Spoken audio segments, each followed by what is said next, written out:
Миний бизнес аяллаа тэмдэглэл.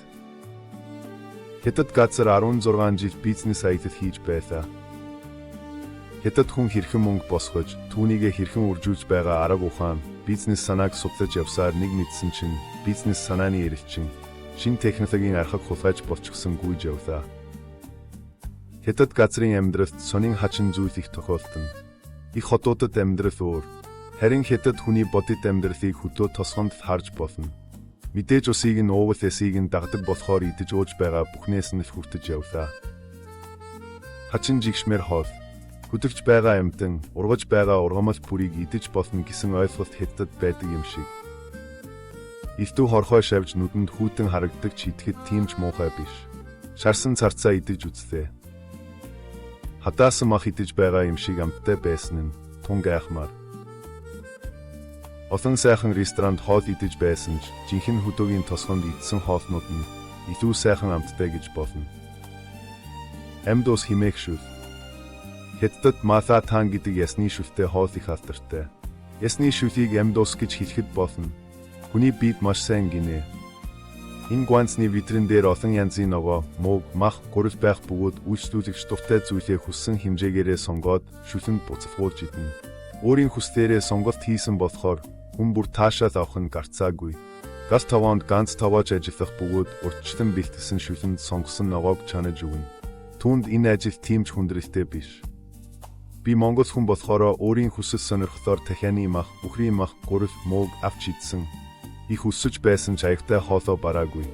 Гэвч ясны шүлэнд чансан гурилтай хоол нь маш амттай байсан.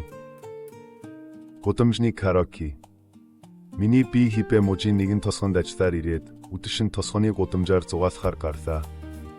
Гудамжин зоогийн газрууд хаасайгүй шорлог шаарж, залуус хэсэг бөөнөрөө сууж хуучлана. Тосгоны төв талбайд хүмүүс ихээр цугларсан байх бөгөөд ямар нэгэн поп хөгжмийн хамтлаг тоглолт хийж байгаа бололтой. Сонирхол төрөөд очоод үзсэн чинь гудамжинд караоке хөгжим тавьчихсан үйлчилгээ үзүүлж байв. Тэнд дуулж байгаа залуус мэрэгжлийн дуучин шиг маш сайхан дуулж байх юм. Игэл поп рок одод зохиолын дуучид ирээд дуулж байна уу даа гэмээр тэнд баахан саатаж сонслоо.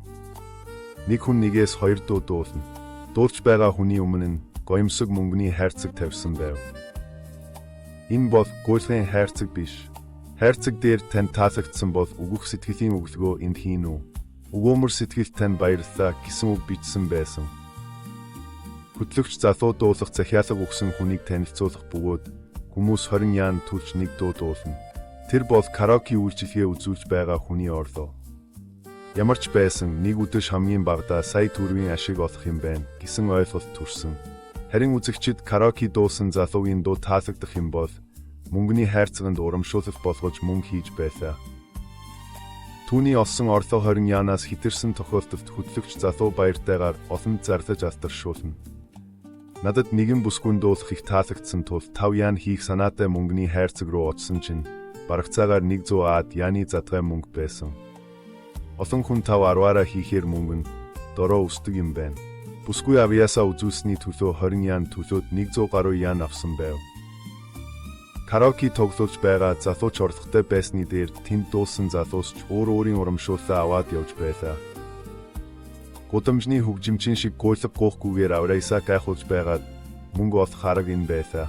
Маргааш нь мөн л энэ үнгүй тоглолт төв талбай дээр болно. Миний бизнес аяллаа тэмдэглэл таалагдсан бол урам хайрлаж лайк дараарай. Үргэлжлэл бий.